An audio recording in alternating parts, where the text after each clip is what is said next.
अतिशय दुर्दैव म्हणजे अशी घटना घडलेली या म्हणजे आपला अधिकार नाही ती सांगायचा किंवा त्यात पण मला पण लेकरं आहेत, तुम्हाला लेकरं आहेत, मोठी असेल छोटी असेल आईबापासाठी लहान असतात लेकरं, काही असा ना वाईट ह्या गोष्टीचं वाटतं की कुठतरी आपला हलगर्जीपणा, कुठतरी आपला कंटाळा आळस हा मृत्यूला पण नेतो, वाटलं नव्हतं. अशी माझ्या पुढं काल घडलेली घटना. बाळाचा मृत्यू तुम्ही टायटल थंबनेल बघितलं, वाचला.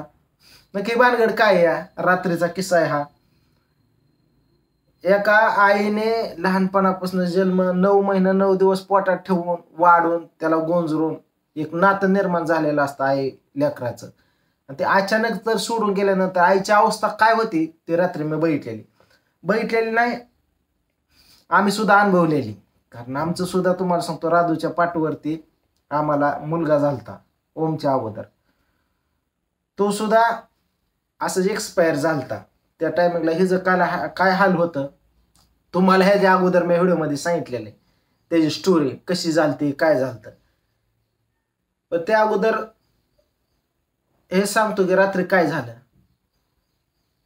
की हॉस्पिटलला काय गेलतो, तिथं काय झालं आणि आमचं पण ते काय झालं तुम्हाला सांगतो कशामुळे वारलं. हे बघा, रात्री मी हॉस्पिटलमध्ये उभा होतो, भले मोठं बारामतीतलं हॉस्पिटल. आता जे व्हिडिओ बघतात त्यांच्या एरियात ही झालेलं आहे, त्या एरियात जर हा व्हिडिओ गेला तर कमेंट करून सांगा की दादा ही प्रकरण किंवा हा हादसा घडलेला आमच्या गावातला, मी त्या गावातून बोलते किंवा कमेंट करते, मला सांगा तुम्ही. हॉस्पिटलमध्ये उभा होतो, आपलं आपाच्या करामती म्हातारं जे पांडू बरोबर कार्यक्रम करतात, दोघं करतात, माझा तो क्लासमेट, आम्ही एकत्र त्याच्या मुलाचा ताप 8 दिवस झाला आज निवत नव्हता, कमी येत नव्हता, कुठल्या हॉस्पिटलला ऍडमिट होतं, कितीतरी पैसे घालवलं. रात्री अचानक पांडूला कॉल आला, पांडू गेला पुण्याला, गेले टेस्ट करून आणले, शेवटी इथं बारामतीमध्ये मोठ्या हॉस्पिटलला ऍडमिट केलं. तापच वस्त्र, तापाचं दुखणं लय बेकार, मेंदूला गेला तर मरतं असं मी ऐकलंय, पण रात्री मी स्वतः अनुभवलं, बघितलं डोळ्याने. मला त्याचा कॉल आला, सोमा मी इथं आलोय, त्यासोबत मी तुम्हाला सांगतो हॉस्पिटलला पोचलो, तिथं आधार दिला त्याला. त्या टायमिंगला खरी आपली गरज असते. माणूस आहे ना समजा जगाशी लढतो, पण फॅमिली आजारी असल्यानं समजा फॅमिली पुढे हारलेला असतो, फक्त फॅमिलीसाठी. आणि फॅमिली संकट आले अख्ख्या जगासंग लढू शकतो, म्हणजे जिवंत उदाहरण आहे बघा.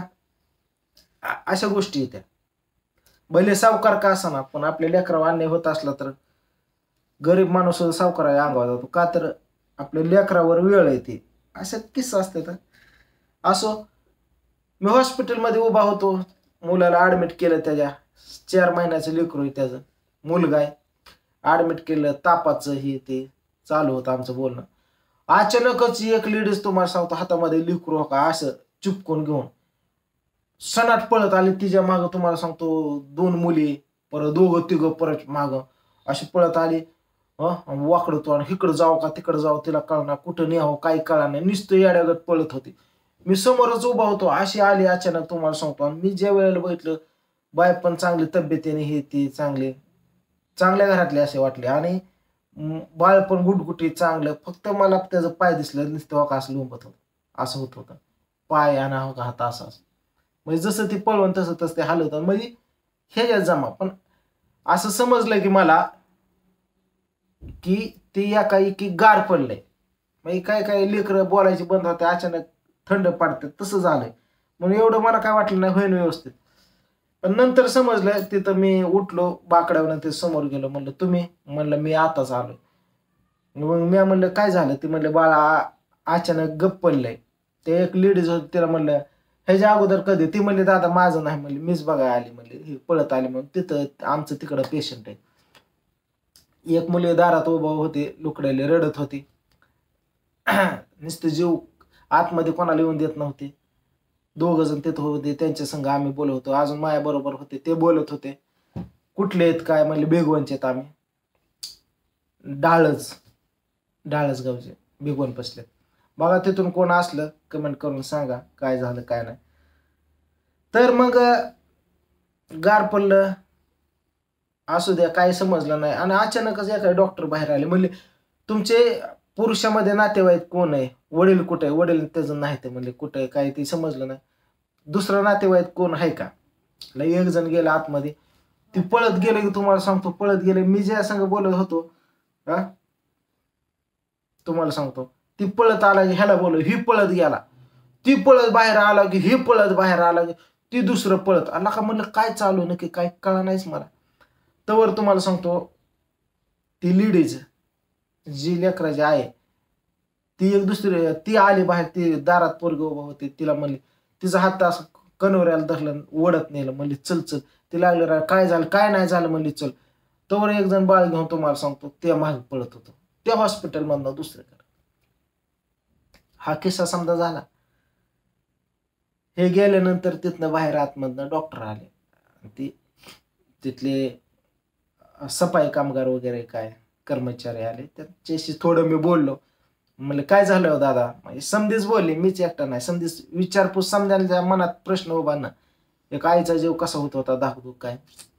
विचारल्यानंतर असं समजलं की त्या बाळाला ताप आलता, 2 दिवस झाले आणि दवाखान्यात आणण्यासाठी त्यांनी कंटाळ केला.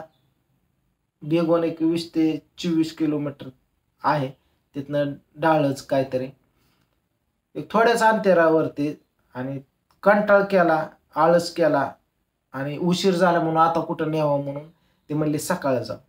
अशा गोष्टी झाल्या आणि तो ताप गेला मेंदूत. मेंदूत गेला, जाग्यावर अटॅक येतो किंवा झटका येतो, जाग्यावर त्या बाळाने जीव सोडला. म्हणजे ती बाळ घरीच गेलत बाळ, तुम्हाला सांगतो. तर मी थोड्या वेळासाठी एकदम शांत झालो. वाईट वाटलं की अशा गोष्टी.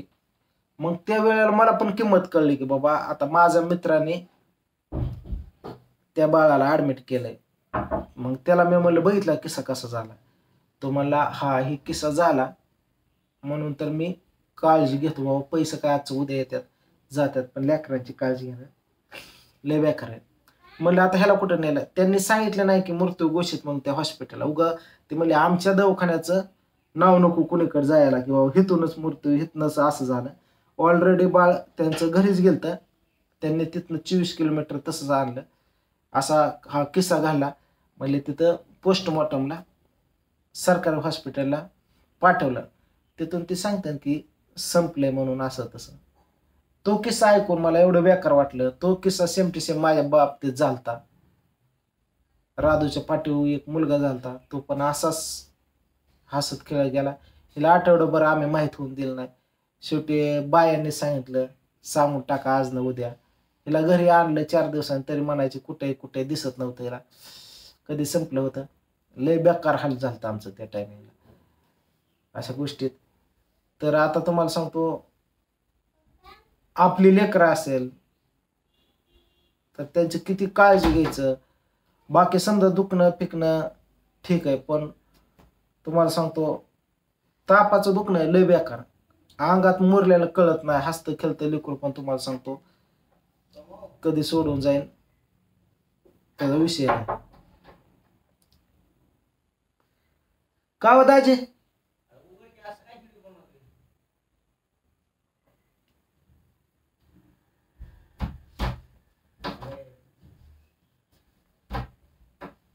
म्हणून वाईट वाटलं. पण त्या जो मित्र माझा आलेला आहे त्याला पुरेपूर तुम्हाला सांगतो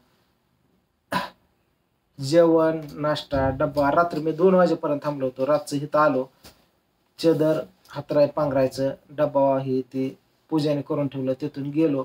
पांडू पण गाडी घेऊन गेलता. आता सुद्धा मी तिकडं चाललोय. पांडू पण गेलता सकाळी नाश्ता वगैरे. ह्या टायमिंगला आधार देणं लय गरजेचं असतं.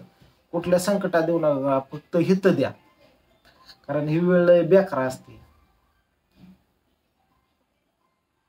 असो चला, हा किस्सा घडलेला आहे.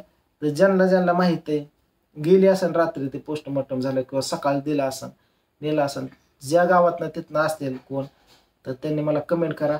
आणि आपल्या लेकरांची काळजी घ्या, असं होऊ नये. त्या बाळाच्या आत्म्याला शांती लागावं. कारण माझ्यासमोर झालं ते.